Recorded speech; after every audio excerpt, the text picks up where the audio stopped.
The Loss of Invention, inspired by William Morris. So, William Morris was an architect, and in light of everything happening with manufacturing and mass production, he was really against it, and he believed in honest material expression, the labor that goes into creating a product and the beauty and the process of it all. So I kind of wrote this when I was learning in my architectural history class about, you know, the impacts of industrialization and the architects who kind of didn't approve of it, and their whole rationale and philosophy behind what they believe to be right for society, in terms of that. And in light of and then afterwards I had a class that was about all the new technology that we're using in the building industry, for example, like BIM, which is a digital modeling application that allows an interface to design a structure without a human's conception. It's just doing it automatically, and that kind of ruins the craft behind creation. So yeah, that's a bit of a backstory, and yeah, it is a bit dramatic, but I wanted to share it. I was kind of spiraling at this moment in time. I kind of agreed with William Morris and, all other key figures like John Ruskin at the time, and their beliefs around how industrialization is slowly ruining us. But yeah, I'll read it. So, mass production, copy paste, symmetry, to be surrounded by objective beauty that is often unnatural. Face modification, the more we become out of touch, losing the appreciation for beauty in individuality and nature. The more we aestheticize the unnatural, we lose touch with nature, true beauty. Our eyes become estranged to reality. The beauty and individuality of nature are lost. Man has been lost in a void of superficiality. I feel lost, detached from the authenticity of life. Everything that is perceived as beautiful looks the same. We have forgotten that beauty does not lie in superficiality and sameness.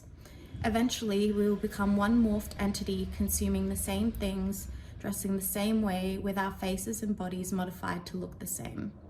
I fear the future. I already see it unfolding. The curtains have long been unveiled, and man has lost his sight.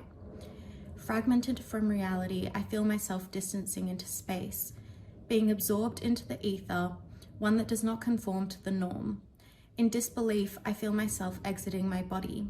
I fear progress is wrought with ethical breaches, stagnating the human mind, feeding the machine opposed to ourselves. I am scared to lose touch with reality, human connection, enjoyment for small, menial tasks that are repetitive and mundane but may take you on an unexpected journey. The pleasure of engaging in an activity that stimulates the flow of creativity. The focus on productivity and reliance on AI and digitization slowly but surely removes our familiarity with these habits or routines. Our brains will slowly rot, devoid of fulfilling and enriching tasks. Dumbed down, happy-go-lucky. Things are so much easier now, meaning I don't have to do anything that stimulates my brain. I am so utterly scared. I am scared that it is expected that I conform and praise these technologies as advancements. I do not see it as progress. I believe it is the utter stagnation of our humanity, our complexity, vigor, joy, and fulfillment. The world is so lost. So yeah, that's kind of my opinion on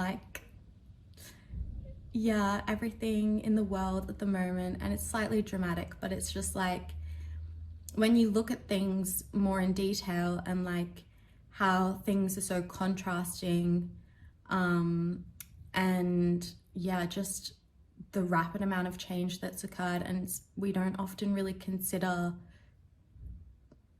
the repercussions of these advancements.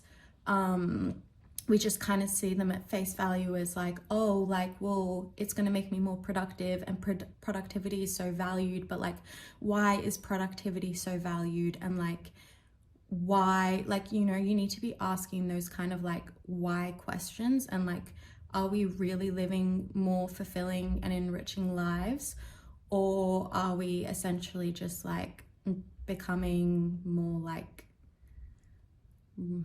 feeding the machine, like kind of like distancing ourselves from like tasks that make us happy, and not considering the time that we need to take to do things. But yeah, thanks for listening. Sorry, I just wanted to add this in. I get very distracted when speaking on camera because I'm like, oh, do I look really weird, and like, this, that. So like, yeah, it's something I have to get used to. But to my family and friends watching, thank you, I love you.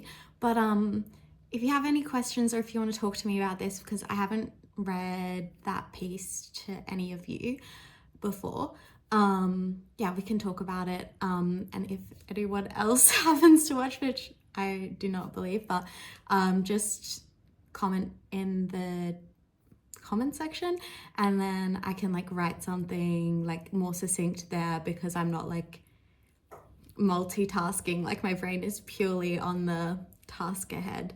Yeah, I don't like how I can see myself, because I'm filming on my phone, and I don't like how I can see myself because then I'm just thinking about how I look, which I know sounds so vain, but like, yeah, fuck. Like, it's really shit.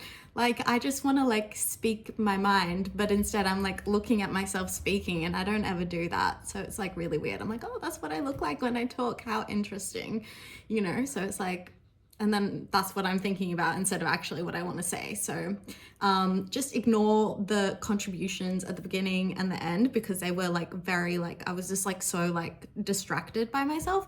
So just, yeah. Leave a comment at family and friends / anyone else, but family and friends, if you want to talk about it. Love you guys.